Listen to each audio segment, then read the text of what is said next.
शहर का प्रदूषण वर्सेस जंगल की ताजी हवा में ससुराल। सुबह का समय था। वीर अपने खेतों में काम कर रहा था। तभी उसके बचपन की दोस्त तारा हाथ में मिट्टी का छोटा मटका लिए वहां आती है। वीर, थोड़ा आराम कर लो, अब सुबह से खेत में मशीन की तरह लगे हुए हो। ये लो, एकदम ठंडा ठंडा मटके का पानी पी लो। अरे वाह तारा, सच कह रहा हूँ, जो स्वाद इस मटके के पानी में है ना, वो किसी और चीज में नहीं है। दोनों कुछ देर तक और बात करते हैं। फिर तारा अपने घर चली जाती है। शाम हो जाती है। पास के खेत में रामू उदास बैठा था। तभी वीर, तारा और वीर के माता पिता भवानी सिंह और सुमित्रा देवी वहां आते हैं। अरे रामू भाई, ऐसे मुंह लटकाए क्यों बैठे हो? मालिक, मुझे कुछ समझ में नहीं आ रहा। मेरी फसल पक चुकी है, लेकिन उसे कटवाने के लिए मजदूर लगाना है और मेरे पास मजदूरों को देने के लिए एक पैसा भी नहीं है। अब मैं क्या करूं? अरे रामू भाई, बस इतनी सी बात और तुम इतने परेशान हो रहे हो? अरे जब तक इस गांव में भवानी सिंह जिंदा है, किसी किसान की फसल खेतों में नहीं सड़ेगी। बिल्कुल काका, चलो सब लोग, आज तो खेल खेल में ही ये पूरा खेत साफ कर देंगे। धीरे धीरे गांव के और भी लोग वहां आ जाते हैं। सब मिलकर हंसी मजाक करते हुए काम करते हैं और काम खत्म होने के बाद सभी अपने अपने घर चले जाते हैं। गांव की औरतें पूजा करके मंदिर से लौट रही थी। अरे रामू की बहू, ये ले प्रसाद ले जा बच्चों के लिए, और हाँ, कल सुबह घर आ जाना, ताजा मक्खन निकाला है।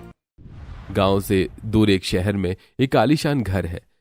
घर बेटा मनीष और उसकी मॉडर्न बहन स्वीटी बालकनी में खड़े चाय पी रहे हैं। शिट यार मनीष, यहाँ तो सांस लेना भी मुश्किल हो रहा है। ये पोल्यूशन तो एक दिन हमारी जान ही ले लेगा। सही कहा स्वीटी, मैंने न्यूज में देखा था। पोल्यूशन कम होने की बजाय और बढ़ता जा रहा है। ये शहर नई गैस चैम्बर बन चुका है। मनीष, चलो वॉक करने चलते हैं, शायद थोड़ी फ्रेश एयर मिल जाए। दोनों परेशान होकर वॉक करने के लिए चले जाते हैं। मनीष और स्वीटी सड़क पर वॉक कर रहे थे, लेकिन वहां भी उन्हें बहुत पोल्यूशन मिलता है। दोनों परेशान होकर अपने घर वापस लौट आते हैं। तभी उन्हें एक पड़ोसी मिलता है। गुड मॉर्निंग शर्मा अंकल, कैसे हैं आप? बहुत पोल्यूशन है ना आज बाहर। Manish, I am very busy, कभी और बात करते हैं। मिस्टर शर्मा वहां से चले जाते हैं। यार, इस शहर में किसी के पास किसी के लिए 2 मिनट का टाइम भी नहीं है। दोपहर का समय हो जाता है। स्वीटी अपनी टेरेस पर बैठकर लैपटॉप पर काम कर रही थी। पास की सड़क से लगातार ट्रकों और गाड़ियों के हॉर्न की आवाज आ रही थी। ओ गॉड, ये शोर कभी बंद नहीं हो सकता क्या? मैं इस शोर में अपना काम भी नहीं कर पा रही। तभी अचानक एक बहुत तेज हवा आती है, जिससे टेरेस का माहौल बेकार हो जाता है। शिट शिट शिट, मेरी आंखें जल रही हैं। स्वीटी गुस्से में अपना लैपटॉप लेकर वहां से चली जाती है। कुछ समय बीत जाता है और रात हो जाती है। सभी घर वाले डाइनिंग टेबल पर डिनर कर रहे थे कि तभी अरे मुझे सांस नहीं आ रही है जी, मेरा दम घुट रहा है। अरे गीतांजलि, क्या हुआ तुम्हें? मनीष, जल्दी से कार निकालो, तुम्हारी मॉम की हालत बिगड़ रही है। मनीष और राजेंद्र जल्दी से गीतांजलि को हॉस्पिटल ले जाते हैं। देखिए, आपको साफ बता दूं कि आपकी वाइफ की हालत इस शहर के पोल्यूशन की वजह से बिगड़ी है। इनके फेफड़े डैमेज हो रहे हैं।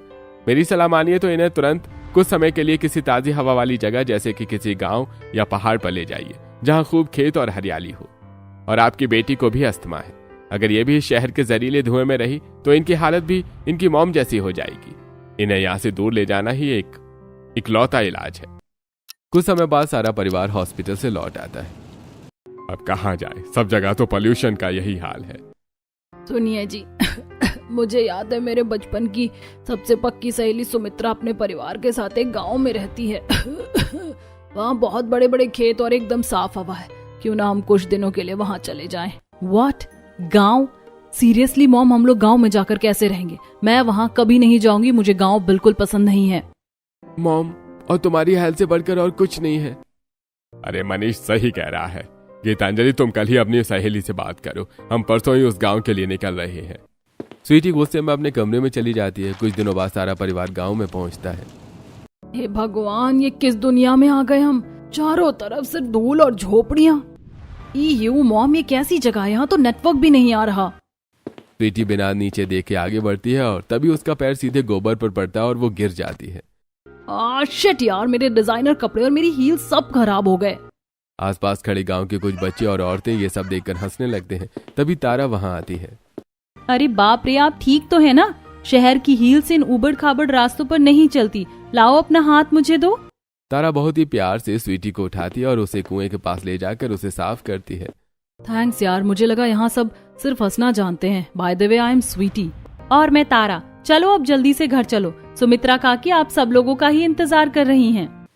स्वीटी तारा के साथ चली जाती है। शाम का समय हो जाता है। सुमित्रा के घर के बड़े से आंगन में चटाइयां बिछी हैं। सभी लोग चटाइयों पर बैठे हैं। सुमित्रा सबको दाल चावल और देसी घी परोस रही है। Mom, I can't eat this. ये कितना हैवी लग रहा है। मुझे तो बस कोई लाइट सी डिश या सैलेड चाहिए था। अरे स्वीटी जी, एक बार खाकर तो देखिए। ये हमारे खेतों का असली अनाज है और माँ के हाथ का प्यार। शहर के 5 स्टार होटल का पिज्जा बर्गर भूल जाएंगे आप। स्वीटी दाल चावल खाती है। वाह, ये तो बहुत यमी है। मैंने इतने टेस्टी खाना पहले कभी नहीं खाया। दोनों परिवार हंसते हुए एक साथ खाना एंजॉय करते हैं। अगले दिन सुबह स्वीटी गांव के हरी भरी खेतों के बीच खड़ी है और फोन में नेटवर्क देख रही है। पास ही तारा बैठी हुई है। उफ, व्हाट अ बोरिंग प्लेस यार। यहाँ तो बिल्कुल नेटवर्क ही नहीं है। और तारा, क्या तुम्हें इस गोबर और मिट्टी की स्मेल से प्रॉब्लम नहीं होती? सिटी में तो हम परफ्यूम यूज करते हैं स्मेल दूर करने के लिए। सच कहूँ स्वीटी, मुझे भी ये सब कुछ खास पसंद नहीं है। मेरा भी बहुत मन करता है शहर जाने का। रियली? तुम्हें सिटी पसंद है? हाँ, मुझे वो ऊंची ऊंची बिल्डिंगें देखनी है, लिफ्ट में बैठना है और एकदम बढ़िया वाले कपड़े पहनने। मेरा सपना है कि मैं शहर की उस चमक दमक वाली दुनिया को फील करूं। ऐसी कुछ समय बीत जाता है और दोपहर का समय हो जाता है। स्वीटी एक बड़े से पेड़ के नीचे बैठी खेतों का नजारा देख रही थी। तभी अचानक उसे सांस लेने में बहुत दिक्कत होने लगती है। मेरा इनहेलर कहाँ है? स्वीटी को इनहेलर नहीं मिलता और उसकी हालत बिगड़ जाती है। तभी वीर वहां आता है। स्वीटी जी, क्या हुआ? आपको सांस नहीं आ रही है? आप घबराइए मत, मैं अभी कुछ करता हूँ। वीर जल्दी से जाता है, कुछ पत्ते लेकर आता है और वो पत्ते स्वीटी को खिलाता है। वो पत्ते खाते ही स्वीटी तुरंत ठीक हो जाती है। थैंक यू वीर। आज अगर तुम सही टाइम पर नहीं आते तो पता नहीं मेरा क्या होता। अरे इसमें थैंक यू कैसा स्वीटी जी? हम गांव वाले हैं, अपने मेहमानों और पड़ोसियों को मुसीबत में अकेला थोड़े ही छोड़ते हैं।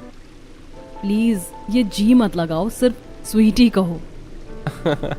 ठीक है स्वीटी। दोनों वहीं बैठकर बातें करने लगते हैं। ऐसे कुछ समय बीत जाता है। गांव की नदी के किनारे तारा कुछ कपड़े धो रही थी। तभी मनीष वहां आता है और नदी किनारे खड़े होकर मछलियां पकड़ने लगता है। लेकिन तभी हड़बड़ी में मनीष नदी में गिर जाता है। अरे हेल्प हेल्प, कोई मुझे बचाओ, मुझे स्विमिंग नहीं आती। तारा जल्दी से नदी में कूदती है और मनीष को जल्दी से नदी के बाहर निकाल लाती है। थैंक्स तारा, तुम तो सच में बहुत बहादुर हो। अरे शहर के बाबू, इस घुटने भर पानी वाली नदी से डर गए? हमारे यहाँ तो छोटे छोटे बच्चे भी इसमें तैर लेते हैं। ऐसे कुछ दिन बीत जाते हैं। शाम का समय था। स्वीटी और वीर मंदिर की सीढ़ियों पर बैठे बातें कर रहे थे। तुम्हें पता है वीर, जब मैं यहाँ आई थी तो मुझे ये गाँव बहुत इरिटेटिंग और बोरिंग लगता था। लेकिन अब मुझे लगता है कि मुझे इस जगह की और यहाँ के लोगों की आदत हो जाएगी। आदत तो बहुत जल्दी लग जाती है स्वीटी। बस ये देखना है कि ये शहर वाली इस गांव में अपना दिल तो नहीं छोड़ जाएगी। उधर मनीष और तारा खेत में बैठे बात कर रहे थे। पता है मनीष, मैं हमेशा भगवान से मांगती हूँ कि मेरी शादी शहर के किसी बहुत बड़े और अमीर घर में हो, जहाँ कोई परेशानी ना हो, बस सुकून हो। तुम्हारा ये सपना बहुत जल्दी पूरा होगा तारा। ऐसे कुछ दिन और बीत जाते हैं। एक दिन सावित्री के घर के हॉल में सभी लोग इकट्ठा थे। मनीष ने अपने और तारा के बारे में और स्वीटी ने अपने और वीर के बारे में अपने घर वालों को सब कुछ बता दिया था। इम्पॉसिबल, ये शादी हरगिज़ नहीं हो सकती। क्या हम यहाँ नदिया के पार की शूटिंग करने आए थे? हम अमीर लोग हैं और हम इन गरीब लोगों से रिश्ता कभी नहीं जोड़ेंगे। मॉम प्लीज, तारा बहुत समझदार और अच्छी लड़की है। मैं उससे प्यार करता हूँ और मैं उसी से शादी करूंगा। और मॉम, वीर मेरे लिए एकदम परफेक्ट है। उन्होंने मेरी जान बचाई है। मैंने डिसाइड कर लिया कि मैं शादी करूंगी तो वीर से ही करूंगी। गीतांजलि, जिद छोड़ दो। ठीक है, जब तुम सबने मिलकर फैसला कर ही लिया है तो मैं क्या कर सकती हूँ? कर लो शादी। ये सुनकर सभी खुश हो जाते हैं। कुछ समय बीतता है। उन दोनों भाई बहन की शादी हो चुकी थी। अब विदाई का समय था। स्वीटी अब सावित्री के घर की बहू बनकर यहीं रुकने वाली है और तारा मनीष के परिवार के साथ शहर जा रही थी। Tara, I will miss you so much. तुम मेरी इस गांव में इकलौती बेस्ट फ्रेंड थी। अरे रोती क्यों है मेरी शहर की ब्यूटी क्वीन? अब तो हम एक ही परिवार हैं। तू वीर का ख्याल रखना और मैं तेरे भैया का। और हाँ, रोज वीडियो कॉल पर बात करेंगे हम। अरे ओ शोले की जय और वीरू, अगर तुम दोनों का ये करण अर्जुन वाला मिलान खत्म हो गया तो हम निकले। सब एक दूसरे से गले मिलते हैं और फिर तारा मनीष के साथ गाड़ी में बैठ जाती है। फिर रात तक तारा अपने ससुराल पहुंच चुकी थी। तारा और मनीष दरवाजे पर खड़े थे। गीतांजलि तारा का गृह प्रवेश करवा रही थी। आओ बहू, अंदर आओ। और हाँ, वो कलश धीरे से गिराना, मार्बल है, स्क्रैच नहीं आना चाहिए। माँ जी, घर में कोई और नहीं है क्या? मतलब आस पड़ोस की औरतें या कोई रिश्तेदार? हमारे गांव में तो नई बहू आती तो पूरा आंगन भर जाता है देखने वालों से। बेटा तारा, ये शहर है, यहाँ लोगों के पास अपने लिए टाइम नहीं है, तो वो दूसरों के लिए टाइम क्या ही निकालेंगे। मैं तो सोचती थी शहर में लोगों की भीड़ होगी, लेकिन यहाँ तो सन्नाटा छाया हुआ है। तारा थोड़ा दुखी होकर अपना गृह प्रवेश करती है। कुछ समय बाद तारा और मनीष अपने बेडरूम में हैं। कमरे में एसी चल रहा है। मनीष सो चुका है, लेकिन तारा को नींद नहीं आ रही है। वाह, ये मशीन तो एकदम पहाड़ों जैसी ठंडी हवा फेंक रही है। तारा सोने के लिए आंखें बंद करती है कि तभी उसे सड़क से गाड़ियों के तेज हॉर्न की आवाजें आने लगती हैं। अरे बाप रे, ये क्या हो रहा है? ऐसा लग रहा है जैसे मेरे कानों के पास से ही ट्रैक्टर गुजर रहे हो। तारा उठकर बालकनी में जाती है। ये शहर वाले इतने शोर में कैसे सो लेते हैं? तारा शोर और ट्रैफिक की वजह से ठीक से सो नहीं पाती। अगली सुबह तारा नहाने के लिए बाथरूम में जाती है। तारा जैसे ही नल खोलती है तो उसमें ऐसे पानी नहीं आता। हे भगवान, नल में पानी क्यों नहीं आ रहा? क्या पानी खत्म हो गया क्या? तारा परेशान होकर हॉल में आती है। माँ जी, मेरे बाथरूम के नल में से पानी नहीं आ रहा है। अरे मेरी गांव की गोपी बहू, ये शहर है, यहाँ 2 दिन में एक बार पानी आता है और कुछ समय से वो भी ठीक से नहीं आ रहा है। क्या? तो अब नहाना धोना कैसे होगा माँ जी? हमारे गांव में तो नदियाँ, कुएं और तालाब लबालब भरे रहते हैं। मैंने पानी का टैंकर बुक कर दिया है, 2-3 घंटे में आ जाएगा, तब तक वेट करो। और हाँ, यहाँ पानी लिमिट में यूज करना, ज्यादा वेस्ट नहीं करना। कुछ समय बाद तारा किचन में अपनी पहली रसोई रस्म कर रही थी। राम राम, ये कैसी सब्जियां? ये तो सड़ चुकी हैं, इनमें से तो गंदी सी स्मेल आ रही है। अरे ओ शेफ संजीव कपूर की अम्मा, ये सब्जियां सड़ी नहीं है, ये सुपरमार्केट से लाया हुआ ऑर्गेनिक और इम्पोर्टेड माल है। 10 दिन तक फ्रिज में ऐसा ही फ्रेश रहता है, तुम इसी से खाना बनाओ। हमारे गांव में ऐसी 10 दिन पुरानी बासी सब्जी तो हम गाय भैंसों को भी ना डाले। ये शहर वाले पता नहीं क्या कचरा खाते हैं। तारा मजबूरी में उसी सब्जी से खाना बनाती है और फिर डाइनिंग टेबल पर सभी को सर्व करती है। वाह तारा बेटा, तुम्हारे हाथों में तो जादू है, बहुत टेस्टी खाना बनाया है। सभी को तारा का खाना पसंद आता है, लेकिन तारा को खुद अपना खाना बिल्कुल पसंद नहीं आता। अगले दिन हॉल में तारा की मुंह दिखाई की रस्म चल रही थी। बस सिर्फ हॉल में 3-4 औरतें ही बैठी थी और पूरा हॉल खाली था। वाह गीतांजलि, तुम्हारी डॉटर इन लॉ तो काफी प्रिटी है, पर बेचारी कितनी डरी डरी सी लग रही है। अरे डरी हुई नहीं है, वो इसी तरह रहती है। ओके गीतांजलि, हमें लेट हो रहा है, हम जा रहे हैं। 15-20 मिनट के अंदर ही रस्म खत्म हो जाती है और सारी औरतें वहां से चली जाती हैं। बस हो गई मुंह दिखाई। हमारे गांव में तो जब मुंह दिखाई होती तो पूरा आंगन औरतों से भर जाता है। सब ढोलक बजाती हैं, गीत गाती हैं। शहर के लोग तो जैसे मशीन 1 मिनट में आए और 1 मिनट में गायब। उधर गांव में स्वीटी मिट्टी के चूल्हे पर खाना बना रही थी। धुएं की वजह से उसकी हालत बहुत खराब हो गई थी। शिट यार, मेरा तो पूरा का पूरा फाउंडेशन खराब हो गया। पर कोई नहीं, थोड़ी देर बाद सब तारीफ करेंगे, क्योंकि आज मैं इन सभी को व्हाइट सॉस पास्ता खिलाऊंगी। खाते ही सब लोग मेरे फैन हो जाएंगे। स्वीटी चूल्हे पर जैसे तैसे पास्ता बनाती और फिर सभी को सर्व करती है। अरे बहू, ये क्या उबाल दिया है तूने? और ये इसमें सफेद सफेद फेविकॉल जैसा क्या डाला है? मुझसे ये सब नहीं होगा, ये चूल्हा और ये सब बहुत टफ है। अरे रोती क्यों है मेरी लाडो, ये गांव है बेटा, यहाँ के लोगों को ये मैदा वैदा हजम नहीं होता। चल तू मेरे साथ, मैं तुझे एकदम बढ़िया वाली खीर पूरी और आलू की सब्जी बनाना सिखाती हूँ। सुमित्रा बहुत ही प्यार से स्वीटी को किचन में ले जाती है और उसे खाना बनाना सिखाती है। अगले दिन सावित्री का पूरा घर औरतों से खचाखच भरा हुआ था, क्योंकि आज स्वीटी के मुंह दिखाई थी। अरे सुमित्रा, तेरी बहू तो एकदम जान का टुकड़ा है। ले बेटा, ये हमारे खेत का ताजा गुड़। भगवान तुम्हारी जोड़ी हमेशा सलामत रखे। सच में यहाँ के लोग तो बहुत अच्छे हैं। सभी कितने प्यार से मुझे आशीर्वाद दे रहे हैं। और जितने लोग यहाँ मुंह दिखाई की रस्म के लिए आए, उतने लोगों में तो हमारे शहर में शादी हो जाती है। रात हो जाती है। तारा और स्वीटी फोन पर एक दूसरे से बातें कर रही थी। यार स्वीटी, सच कहूँ तो मुझे ये शहर कुछ खास अच्छा नहीं लग रहा। मैं तो सोचती थी कि शहर में सब कुछ बहुत बढ़िया होगा। अभी वैसे भी 2-3 दिन ही हुए हैं। 1-2 दिन में कोई जगह ज्यादा पसंद नहीं आती, शायद बाद में आ जाए। तारा, सच बताऊं तो यहाँ तो मुझे कुछ समझ ही नहीं आ रहा। ना ढंग का वॉशरूम है, ना कोई प्राइवेसी। सब लोग बस हर चीज में टोकते हैं। ये गाँव की लाइफ बहुत अजीब है यार। अरे सब ठीक हो जाएगा। देखती हूँ। अगली सुबह तारा ट्रैक सूट पहनकर मॉर्निंग वॉक के लिए निकलती है। अरे यहाँ तो सबने मुंह पर वो क्या कहते हैं उसे, मास्क लगा रखा है। शहर के लोग ताजी हवा खाने आते हैं या डॉक्टर खेलने? तारा थोड़ा आगे बढ़ती है। हे भगवान, यहाँ तो ताजी हवा का नामो निशान ही नहीं है। और ऊपर से कितनी अजीब बदबू आ रही है यहाँ। तारा, तुम बिना मास्क के बाहर क्यों आ गई? मैंने कहा था ना, यहाँ का पोल्यूशन बहुत खतरनाक है। मनीष जी, ये कैसा शहर है जहाँ इंसान खुल के सांस भी नहीं ले सकता। इससे अच्छा तो हमारा गांव ही है। मनीष तारा को वापस घर ले आता है। तारा एक कप चाय बनाती है और बालकनी में चाय पीने जाती है। चलो, कम से कम बालकनी से तो शहर की बड़ी बड़ी बिल्डिंगें और खुला आसमान दिखेगा। तारा बालकनी के पास आती है, लेकिन सामने कोई बिल्डिंग साफ दिखाई नहीं दे रही थी। पूरे शहर में काले रंग का धुआं छाया हुआ था। बेटा तारा, अंदर आ जाओ। इस धुएं में चाय पियोगे तो चाय के साथ केमिकल भी पेट में जाएगा। बाबूजी, मैंने तो सोचा था शहर में आसमान एकदम नीला होता होगा और रात को खूब रोशनी होती होगी, लेकिन यहाँ तो बस धुआं है।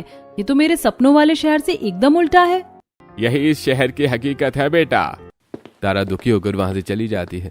दोपहर को तारा किचन में खाना बना रही थी। अचानक उसे पता चलता है कि डिब्बे में जीरा खत्म हो गया है। माँ जी, वो दाल में तड़का लगाने के लिए जीरा खत्म हो गया है। अब दोपहर के 2 बज रहे, सोसाइटी की सुपरमार्केट बंद हो गई होगी। अब बिना जीरे के ही काम चला लो, एडजस्ट करना सीखो। अरे माँ जी, आप चिंता क्यों करिए, मैं भी सामने वाले पड़ोसियों से कटोरी में जीरा मांग लाती हूँ। गाँव में तो सब ऐसी ही मदद कर देते हैं। अरे मेरी भोली बहू, ये शहर है, गाँव नहीं, जहाँ कोई तुम्हें कुछ भी देगा। अगर तब भी जाना है तो जाओ। तारा कटोरी लेकर एक पड़ोसी के घर जाती है और बैल बजाती है। वो करीब 5 मिनट तक इंतजार करती है, लेकिन कोई दरवाजा नहीं खोलता। तभी अंदर से एक औरत की आवाज आती है। प्लीज डिस्टर्ब मत कीजिए, हम लोग बिजी हैं। आंटी जी, वो थोड़ा सा जीरा। मैंने कहा ना, जाओ यहाँ से। हे भगवान, कैसे पत्थर दिल लोग हैं यहाँ। हमारे गांव में तो आधी रात को कोई कुछ मांग ले तो लोग देने को तैयार हो जाते हैं।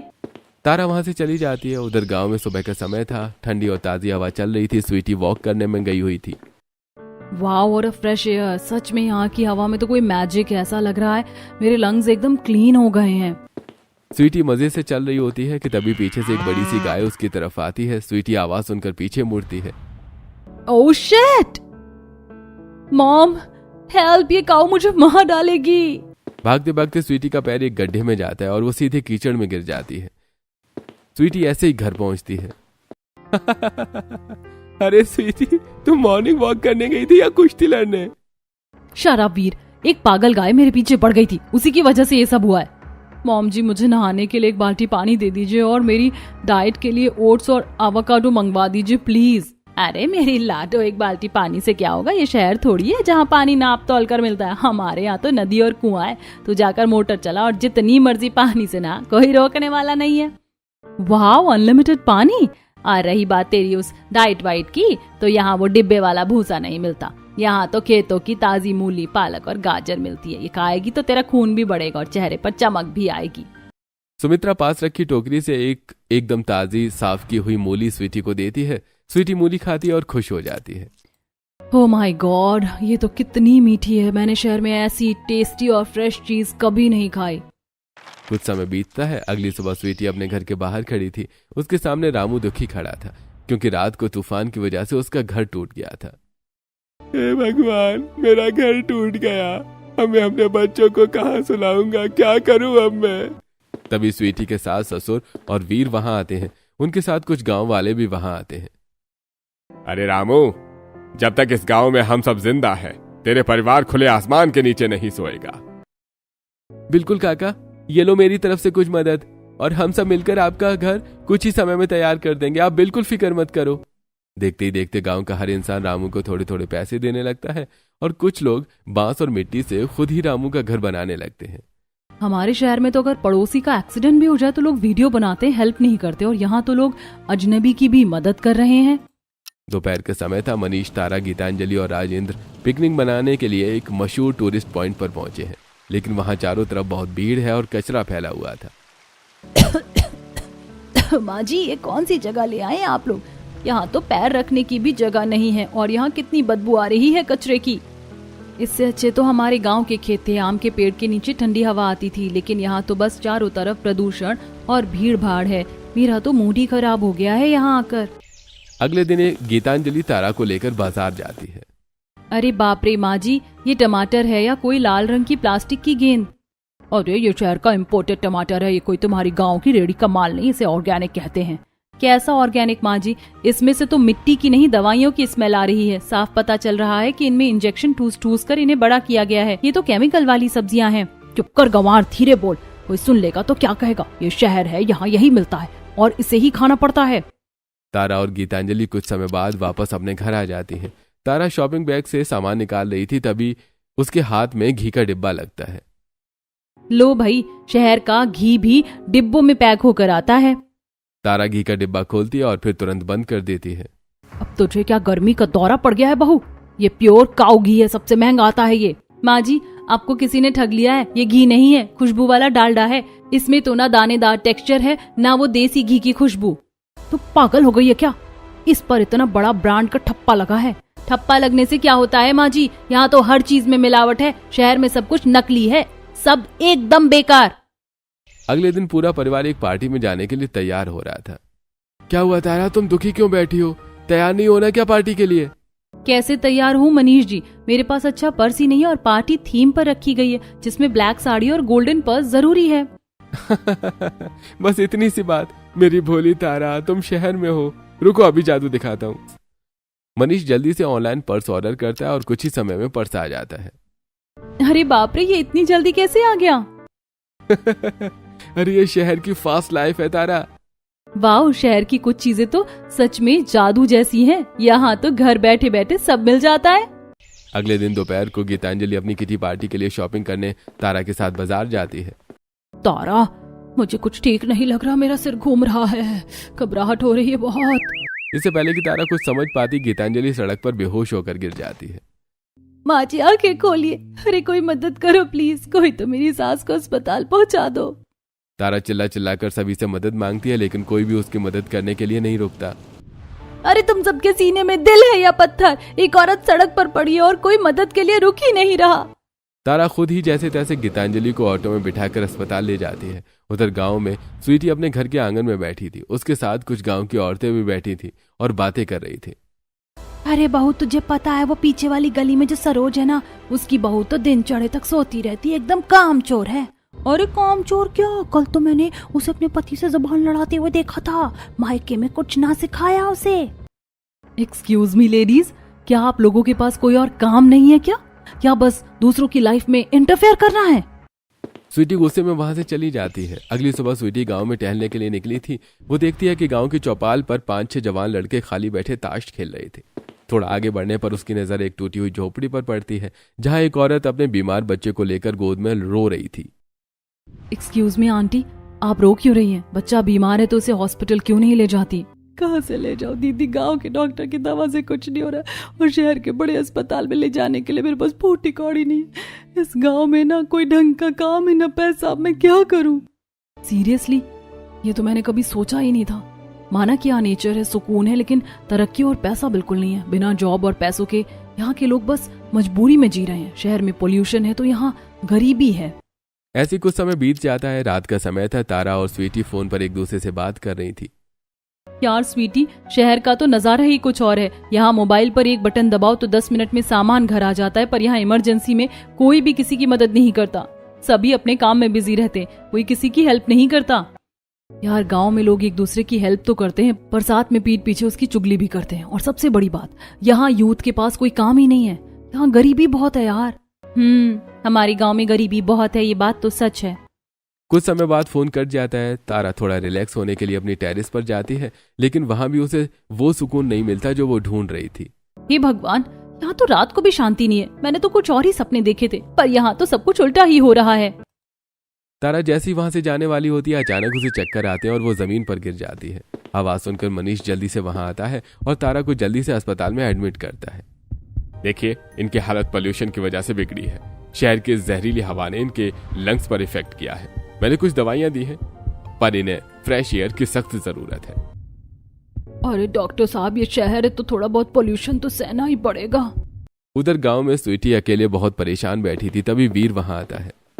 वीर प्लीज यार, मुझे यहाँ घुटन सी हो रही है, चलो ना कोई अच्छी सी जगह दिखाओ इस गांव में, कुछ ऐसा जो मैंने कभी ना देखा हो। अरे तो पहले बोलना चाहिए था ना। चलो आज मैं तुम्हें गांव का वो नजारा दिखाता हूँ जो तुमने कभी नहीं देखा होगा। वीर स्वीटी को एक ऊंचे पहाड़ पर ले जाता है। वहां एक बहुत ही खूबसूरत छोटा सा झरना बह रहा था और चारों तरफ बहुत सारे पेड़ थे। वाह माय गॉड वीर, ये तो एकदम जन्नत है। मैंने तो सोचा था गांव मतलब सिर्फ कीचड़ और बोरिंग लाइफ, पर ये तो स्विट्जरलैंड को भी फेल कर दे। तो बताओ कैसा लग रहा है हमारा गांव? बहुत बहुत प्यारा, सच में आई लव दिस प्लेस। अगली सुबह सुमित्रा और भवानी सिंह आंगन में बैठे चाय पी रहे थे, तभी किचन से बाहर उनकी बहू आती है। उसके हाथ में नाश्ते की ट्रे थी। गुड मॉर्निंग मॉम जी, बाबूजी, आज नाश्ता मैंने आलू के पराठे बनाए हैं। अरे वाह मेरी बच्ची, आज तो तूने कमाल ही कर दिया। नाश्ते के बाद स्वीटी खुद खेतों में जाती है और वो वीर के साथ मिलकर गायों के लिए चारा काट कर लाती है और अपने हाथों से गायों को खिलाती है। शहर की इस चोरी ने तो हमारे गांव की मिट्टी को ही अपना लिया। मुझे तो लगता था ये 2 दिन भी नहीं टिकेगी, पर देखो इसे। शाम हो जाती है। स्वीटी खेतों में टहल रही थी और वो बहुत खुश थी। वेट अ मिनट, इतने दिन हो गए हैं मैंने अपना अस्थमा का इनहेलर तो एक बार भी यूज नहीं किया। सीरियसली इस गांव की हवा और मिट्टी में सच में कोई मैजिक है। मेरा अस्थमा तो जैसे छूमंतर हो गया है। थैंक गॉड मैं यहाँ आ गई, वरना शहर में तो मैं मर ही जाती। उधर तारा की तबीयत बहुत खराब चल रही थी, इसलिए वो योगा करने के लिए अपने टेरेस पर जाती है, लेकिन वहां का माहौल और ज्यादा बेकार था, इसलिए तारा की तबीयत और खराब हो जाती है और उसे फिर से एडमिट किया जाता है। मैंने आप लोगों को वार्निंग दी थी ना कि इनकी हालत बहुत नाजुक है, और मैं बता दूं कि आपकी वाइफ गीतांजलि जी की भी हालत कभी भी बिगड़ सकती है। मेरी मानिए तो इस शहर को छोड़कर किसी गांव में शिफ्ट हो जाइए। कुछ समय बाद पूरा परिवार वापस घर लौट आता है। मॉम, आपने सुना डॉक्टर ने क्या कहा था? तारा की जान को खतरा है, और आपको भी प्लीज मॉम, हमें यहाँ से चलना चाहिए। हम वीर के गांव में ही शिफ्ट हो जाते हैं। शट अप मनीष, दिमाग खराब हो गया तुम्हारा। मैं गांव में रहने के लिए कभी नहीं जाऊंगी और ये मेरा फाइनल डिसीजन है। पर गीतांजलि, मुझे और कुछ नहीं सुनना। मैंने आप लोगों से कह दिया ना कि मैं गांव में शिफ्ट नहीं होंगी तो नहीं होंगी। तभी तारा लड़खड़ाते हुए वहां आती है। माँ जी, बचपन से मैं सोचती थी कि शहर बहुत बड़ा और खूबसूरत होता है, लेकिन यहाँ आकर पता चला कि यहाँ ऊंची दुकान और फीके पकवान है। सब कुछ बेकार है यहाँ। अरे तारा बेटा, अब तुम बीमार हो तो तुम्हें सब बुरा ही लगेगा ना। नहीं माँ जी, यहाँ की तो हवा तक में जहर है। इंसान एक दूसरे से बात करने से कतराता है। हमारे गांव में भले ही पक्की सड़कें नहीं है, पिज्जा बर्गर नहीं है, लेकिन वहाँ की हवा में तो ताजगी है। वो आपके इस शहर में कहीं नहीं है। गीतांजलि यह सुनकर वहां से चली जाती है। फिर शाम के टाइम गीतांजलि के पास स्वीटी का फोन आता है। कैसी है मेरी बच्ची? बहुत परेशान कर रहे होंगे ना तुझे वो गांव वाले। मॉम, आपको पता है मेरा अस्थमा एकदम गायब हो गया है। मुझे उस इनहेलर की अब कोई जरूरत ही नहीं पड़ती। यहाँ सब कुछ बहुत बढ़िया है। मॉम, तुम सच बोल रही हो? यस मॉम, यहाँ की हवा में सच में जादू है। मॉम, आप लोग भी यहाँ आ जाओ ना प्लीज। हम सब लोग साथ मिलकर रहेंगे तो बहुत मजा आएगा। थोड़ी देर बाद फोन कट जाता है। अगली सुबह हॉल में सभी लोग बैठे थे, तभी गीतांजलि वहां आती है। उठो सब और पैकिंग करो। कहाँ जा रहे हैं हम गीतांजलि? मैं अपने झूठे रुतबे के लिए अपने बच्चों की जान नहीं ले सकती। हम आज ही हमेशा के लिए सुमित्रा के गांव शिफ्ट हो रहे हैं। यह सुनकर सभी बहुत खुश हो जाते हैं। तारा फोन करके यह खबर स्वीटी को बताती है। स्वीटी, हम सब आ रहे हैं। माँ जी मान गई, हम हमेशा के लिए गांव शिफ्ट हो रहे हैं। Oh my God, what a good news. मैं अभी सबको बताती हूँ। गीतांजलि हमेशा के लिए सावित्री के गांव में शिफ्ट हो जाती है और जल्दी ही गीतांजलि का वहां भी घर बन जाता है। शाम का समय था, पूरा परिवार खेतों में खड़ा था और सभी डूबते हुए सूरज को देख रहे थे और मुस्कुरा रहे थे।